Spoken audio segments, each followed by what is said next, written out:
Ayo. Ini yang membimbangkan. Dalam rumah saya buat kerja.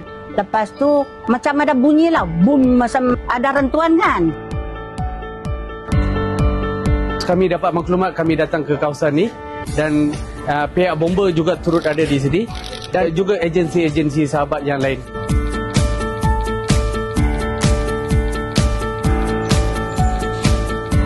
Saya baru datang dari Parlimen.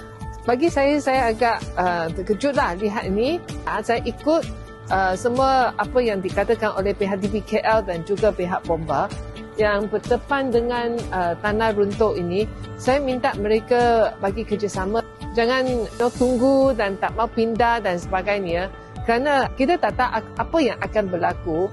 Pusat komuniti Sri Petaling.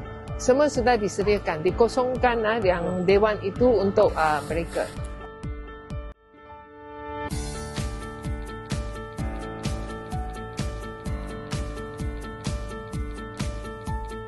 Saya nak terima kasih kepada Pomba, DBKL, APN, polis yang sudah satu hari mereka ada di sini.